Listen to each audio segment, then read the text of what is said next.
Hi hello ನಮಸ್ಕಾರ. ಇವತ್ತು ನಾವು ಒಂದು ರುಚಿಯಾದಂಥ ಮತ್ತು ಅಷ್ಟೇ ಸುಲಭವಾದಂತಹ ಒಂದು ಚಿಕನ್ ಗ್ರೇವಿ ರೆಸಿಪಿನ ಮಾಡೋಣ ಬನ್ನಿ.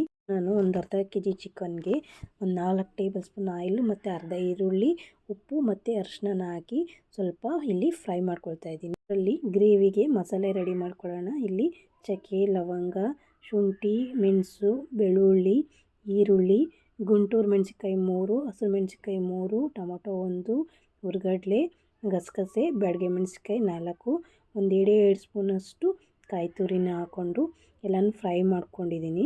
ಇಲ್ಲಿ ಫ್ರೈ ಆದ ನಂತರ ಸ್ವಲ್ಪ ಬಿಸಿ ತಣ್ಣಗಾದ್ಮೇಲೆ ಮಿಕ್ಸಿ ಜಾರ್ಗೆ ಹಾಕಿ ಸ್ವಲ್ಪ ನುಣ್ಣಗೆ ಅಂದರೆ ಸ್ವಲ್ಪ ಲೈಟಾಗಿ ತರಿ ಇರಬೇಕು, ಜಾಸ್ತಿ ನುಣ್ಣಗಾಗಬಾರ್ದು. ಆ ಥರ ಪೇಸ್ಟ್ ಮಾಡ್ಕೊಂಡು ಇಟ್ಕೊಂಡಿದ್ದೀನಿ. ಈಗ ಅಷ್ಟರಲ್ಲಿ ನೋಡಿ ಚಿಕನ್ ನೀರು ಬಿಟ್ಕೊಂಡು ಇದು ಸ್ವಲ್ಪ ಡ್ರೈ ಆಗ್ತಾ ಬರ್ತಾಯಿದೆ. ಸ್ವಲ್ಪ ಡ್ರೈ ಆಗಬೇಕು, ನೀರೆಲ್ಲ ಅಬ್ಸರ್ವ್ ಆಗಿ ಎಣ್ಣೆ ಬಿಡಬೇಕು. ಈಗ ಎಣ್ಣೆ ಆಲ್ಮೋಸ್ಟ್ ಬಿಟ್ಟಿದೆ. ಈಗ ನಾವು ಮಸಾಲೆ ರುಬ್ಬಿದ್ವಲ್ಲ ಆ ಮಸಾಲೆನ ಇದಕ್ಕೆ ಸೇರಿಸಿ ಒಂದು ಸತಿ ಫ್ರೈ ಮಾಡ್ಕೋಬೇಕು.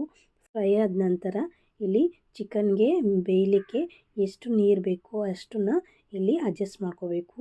ಈಗ ಸ್ವಲ್ಪ ನಾನು ಒಂದು ಲೋಟದಷ್ಟು ನೀರನ್ನ ಹಾಕಿದ್ದೀನಿ. ನಂತರ ನೋಡಿ ಸ್ವಲ್ಪ ಗಟ್ಟಿ ಇಲ್ಲಾಂದರೆ ತೆಳುವಾದರೆ ಅಡ್ಜಸ್ಟ್ ಮಾಡ್ಕೋಬೋದು. ಈಗ ಒಂದು ಕುದಿ ಬರ್ತಾ ಇದೆ. ಈಗ ಒಂದು ಕುದಿ ಬರುವಾಗ ಇಲ್ಲಿ ಲಿಡ್ನ ಕ್ಲೋಸ್ ಮಾಡಿ ನೀಟಾಗಿ ಚೆನ್ನಾಗಿ ಬೇಯಿಸ್ಕೊಂಡಿದ್ದೀನಿ ಚಿಕನ್ನು.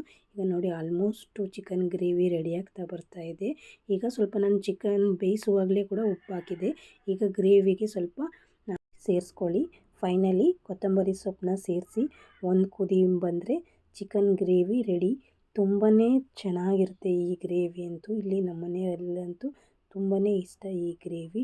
ಒಂದ್ಸರಿ ಎಲ್ಲರೂ ಟ್ರೈ ಮಾಡಿ. ದೋಸೆಗೆ, ಚಪಾತಿಗೆ, ಅನ್ನಕ್ಕೆ ಇಷ್ಟು ಕಾಂಬಿನೇಷನ್. ನಿಮ್ಗೆ ಇಷ್ಟ ಆದಲ್ಲಿ ಲೈಕ್ ಮಾಡಿ, ಶೇರ್ ಮಾಡಿ, ಸಬ್ಸ್ಕ್ರೈಬ್ ಮಾಡಿ.